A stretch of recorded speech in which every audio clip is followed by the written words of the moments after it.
आपल्याकडे असा मेनू असतो। दर दिवशी एक सुकी भाजी असते, एक रस्सा भाजी असते, दर दिवशी एक वरण कढी आळूची भाजी असते, मसाले भात असतो, साधा भात असतो, पुरी चपाती रोज असते। हे सगळा मेनू अनलिमिटेड असतो। ताटाला एक स्वीट आणि पापड असतं, ते दर दिवशी असतं। स्वीट पापड लिमिटेड असतं। दर दिवशी आम्ही सकाळ संध्याकाळ नवीन ग्रेव्ही बनवतो। त्यामुळे मला बरीच जण म्हणतात की कुठलाही जेवणाचा त्रास होत नाही किंवा घरासारखं वाटतं, तर त्याच्यात काय असं वेगळं नाही। आम्ही दर दिवशी सकाळ संध्याकाळ नवीन ग्रेव्ही बनवतो। दर 4 तासाला जेवण नवीन बनतं।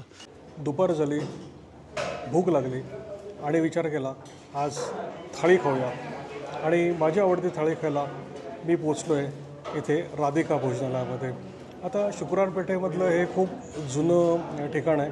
मी बऱ्याच वेळा इथे येऊन गेलो आणि जर थाळीच्या ब्लॉकची सुरुवात करायची तर मी विचार केला की राधिकापासूनच केली पाहिजे।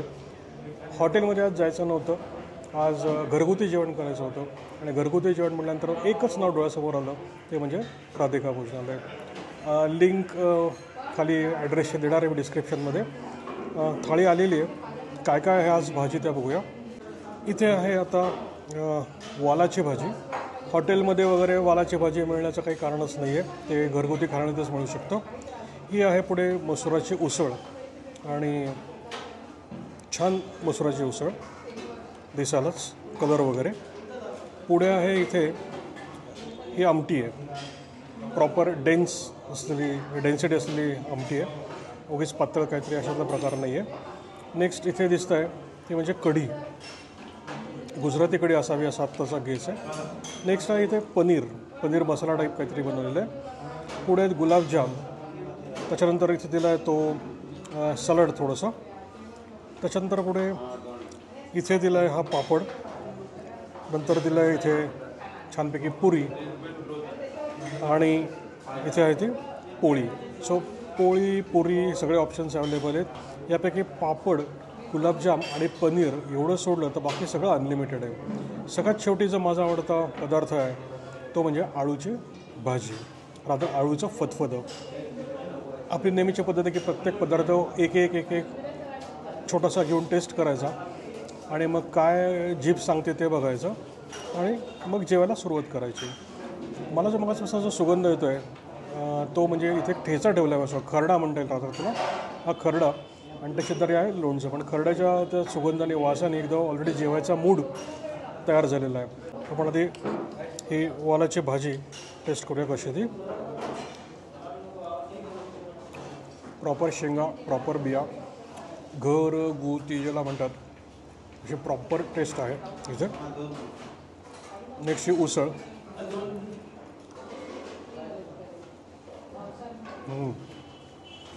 मसुराची प्रॉपर टेस्ट, आणि मसाला पण जमलेला आहे छान। नेक्स्ट इथे ही म्हणजे आमटी, घरगुती आमटी, जशी आपल्या घरात आई मावशी बनवते सेम स्टाईलची ही आमटी। नेक्स्ट गुजराती कढी, माझा गेस गुजराती आहे, गोड असेल नाही, प्रॉपर पुणेरी कढी आहे, गुजराती वगैरे नाही वाटत आहे, गोड वगैरे जाऊन अजिबात नाही। छान लग्नामध्ये आदल्या रात्री जशी असते कढी भाताची कढी, तशा टाईपची कढी लागते। नेक्स्ट पनीरची भाजी, सब्जेक्टिव्ह, पनीर ही भाजी असू शकत नाही, लोक पनीरची भाजी म्हणून एक पदार्थ देतात, इथेही आहे, पण ती भाजी म्हणून नाही, एक ॲडिशनल डिश म्हणून आपण कन्सिडर करूया। मसाला छान आहे, पुढे गुलाबजाम आहे ते मी आत्ताच खाणार नाही आहे आणि सलाड आहे. सो पहिल्यांदा मी उसळीपासून सुरुवात करतो. पोळीचे मोठ केले आणि हे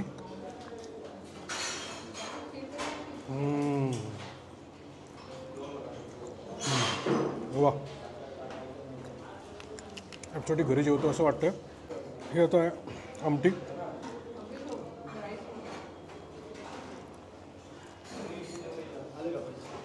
पोळी अशी मोठ करून आमटी खायची आपल्याकडची एक लाडकी पद्धत आहे. मला तसंच आवडतं की पोळीची मोठ करायची, आमटी खायची. पोळीचं वैशिष्ट्य म्हणजे ह्या घडीच्या पोळ्या आहेत, त्याला पदर सुटलेले आहेत. 3 पदर म्हणजे आई जसे करते घरी सिमिलर त्याच ग्रेडच्या पोळ्या आहेत. चव आमट्याची छान आहे. मी माझा आवडता स्टार पदार्थ म्हणजे आळूची भाजी.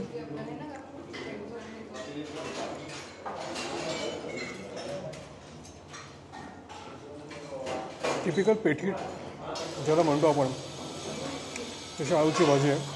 आणि मला आत्ताच कळलं की आळूची भाजी रोज असते यांच्याकडे. प्रॉपर शेंगदाणे, प्रॉपर खोबरं सगळं याच्यामध्ये दिसतं आहे मला. आणि चव पण त्यामुळे छान लागते. आळूची भाजी बनवणार, आळूची भाजी.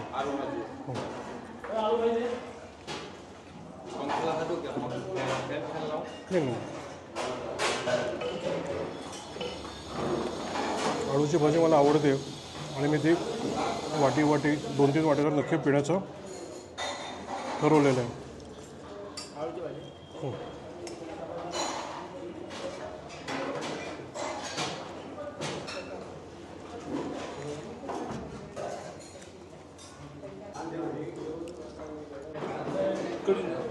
नाही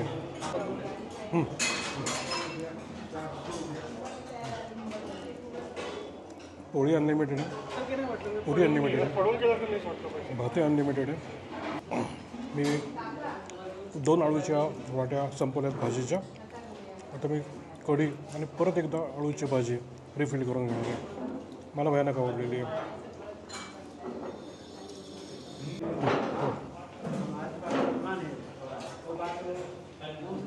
सो आळूची भाजी 3री वाटी चालली आहे माझी आता. मला फार आवडते. थोडा गोड नोट्स आहेत यांच्या भाजीला, बट स्टील मला आवडते ती. तिथे आहे हा भात, हा आहे मसाले भात आणि तो रोज असतो यांच्याकडे. परत थाळीची किंमत आहे 110 रुपये.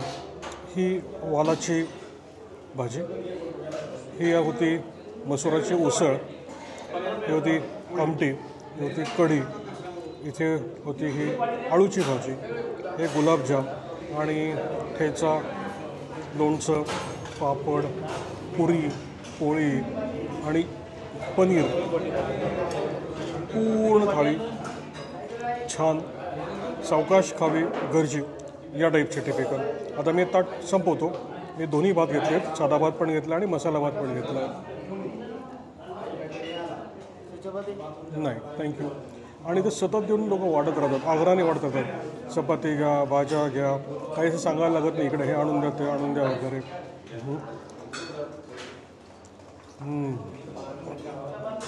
मसाले भात वर्थ, ॲब्सोल्यूट वर्थ. मसाल्याची चव चांगली आहे, बारीक लसूणाची टेंज आहे, प्रॉपर प्रमाणामध्ये पडलेलं आहे. आणि मसाला भात म्हणून अतिशय व्यवस्थित योग्य प्रकारे तयार केला. दुकानाचे मालक स्वतः येऊन विचारून गेले की जेवण कसं आहे. त्यांना मी फीडबॅक दिला प्रॉपर खरा की अतिशय छान आहे, घरी जेवल्यासारखं वाटतं अगदी. आणि कधी असं होतं की आपल्याला बाहेर जायचं असतं पण हॉटेलमधलंच टेस्ट नाही खावीशी वाटत. घरचंच कोणी करून देतं आहे का. This is the best place one can have. आणि पुरी थाळी मी संपवत होतो. मसाले भात झाला, वरण भात झाला, आळूची भाजी आणि भात झाला, त्याच्यानंतर शेवटी कढी आणि भात झाला. आणि कढीमध्ये प्रॉमिनंट अशी ती आल्याची चव लागते आणि कोथिंबिरीची चव लागते, ती अतिशय अप्रतिम. त्यामुळे जेवण असं फार चवीने असे जिभेच्या सगळे हे चोचले पुरवले गेल्यानं वाटतं आहे. आणि मग शेवटी वेळ आली या गुलाबजामची. सो गुलाबजाम पहिला म्हणजे वर्थ आहे. सगळ्यात महत्त्वाची गोष्ट जी आहे ही नॉर्मली गुलाबजामच्या सेंटरला एक पांढरा गोळा असतो, अजिबात नाही आहे. प्रॉपर अतिशय प्रॉपर गुलाबजाम आहे हा जो पाक आहे त्याच्यात टाकलेली प्रॉपर वेलचीची टेस्ट अप्रतिम. म्हणजे खरी खरी स्वीट डिश. जेव्हा गार आहे तर खायला छान वाटतं.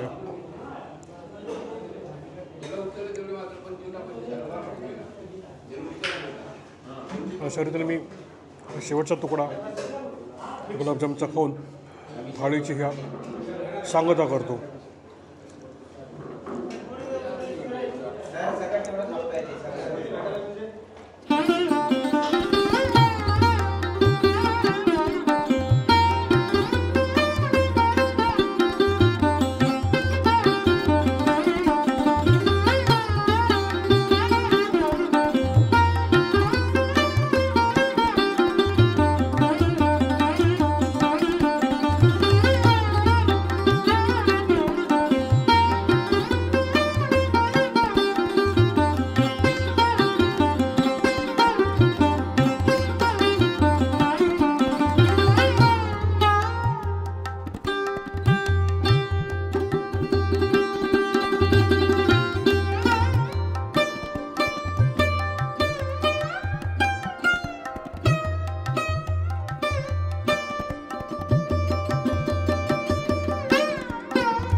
नमस्ते, माझं नाव अमृत सुधाकर ढमाले.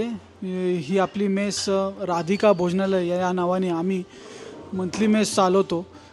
माझ्या वडिलांनी हा व्यवसाय 2000 साली चालू केला होता. पूर्वी लकीज नावाने या मेसचं नाव होतं, पण मध्यंतरी 7-8 वर्षापूर्वी आम्ही राधिका भोजनालय म्हणून या नावाने हे मेसचं नाव चेंज करून आम्ही आता चालवत आहोत. मी त्यांचा मुलगाच आहे. आमच्याकडे कसं मंथली मेंबरशिप पण असते आणि तुम्ही जर बाहेरून आला तर मग तुम्हाला 110 रुपयात थाळीसुद्धा मिळून जाते. तर नेहमी कसं आपल्याकडे असा मेनू असतो. दर दिवशी एक सुकी भाजी असते, एक रस्सा भाजी असते, दर दिवशी एक वरण कढी आळूची भाजी असते, मसाले भात असतो, साधा भात असतो, पुरी चपाती रोज असते. हे सगळा मेनू अनलिमिटेड असतो. ताटाला एक स्वीट आणि पापड असतं, ते दर दिवशी असतं. स्वीट पापड लिमिटेड असतं. आता आपण नवीन एक प्रकार चालू केला आहे की दर दिवशी थाळीला आपण एक पनीरची डिश देतो. ती एक वाटी देतो आपण पनीरची. जर चांगला रिस्पॉन्स मिळाला तर ते पण आपण दर दिवशी चालू ठेवणारच आहोत. आमच्याकडे बेसिकली काय होतं, दर दिवशी आम्ही सकाळ संध्याकाळ नवीन ग्रेव्ही बनवतो. त्यामुळे मला बरीच जणं म्हणतात की कुठलाही जेवणाचा त्रास होत नाही किंवा घरासारखं वाटतं. तर त्याच्यात काय असं वेगळं नाही. आम्ही दर दिवशी सकाळ संध्याकाळ नवीन ग्रेव्ही बनवतो. दर 4 तासाला जेवण नवीन बनतं. त्यामुळे लोकांना असं वाटतं की आपल्याला काय जेवणाचा त्रास होत नाही. भातपासून सगळी पूर्ण कटिंग पूर्ण नवीन असते आमची. 4 तासाला परत सगळा स्वयंपाक नवीन बनतो. त्यामुळे कुठल्याही प्रकारचं अन्न बाधत नाही आणि लोकांना नेहमी फ्रेश जेवण मिळतं आणि लोक ते आवडीने खातात, एन्जॉय करतात. बरीच जणं एकमेकांना रेकमेंड करतात. बरीच जणं माझ्याकडे लांबून येतात. आता मंडे मेट्रो स्टेशन आपल्या इथून 100 पावलावरती झालं आहे. तर 100 पावलावरतीच तुम्हाला म्हणजे कनेक्टिव्हिटी पण फार जवळ आहे. लांबून माझ्याकडे लोक शनिवार रविवार आवर्जून येतात. काही ग्रुप्स येतात, लेडीज ग्रुप येतात. त्यामुळे मला चांगला रिस्पॉन्स मिळतो या गोष्टीचा. मला सोशल मीडियाचा पण त्यामुळे चांगला फायदा झाला आहे. मला वेअर अँड वॉट्स शोकेस हे यूट्यूबवाल्यांनी स्वतः माझ्याकडे ते दादा आले आणि त्यांनी मला म्हणले की आम्हाला ते आमचे पण कस्टमरच आहेत, 2-4 वेळा जेवून गेलेले आहेत ते. तर त्यांना आमचं जेवण खूप आवडतं. ते म्हणले आम्ही आता नवीन व्हिडिओ तयार करणार आहोत, तर तुमच्यापासूनच पहिली सुरुवात करणार आहोत. तर त्यांना पण माझ्या खूप शुभेच्छा. त्यांना चांगले व्ह्यूज मिळो आणि त्यांना पुढे उत्तरोत्तर चांगले संधी लाभो या यूट्यूब चॅनलला. हीच माझी त्यांच्याकडे सदिच्छा आहे त्यांना. आणि तुम्ही पण नक्की या. ते नेहमी येतात तसे ते येणारच आहेत, पण तुम्ही पण या सगळ्यांनी आणि नक्की एन्जॉय करा. आम्हाला आवडेल तुमची सेवा करायला. थँक्यू.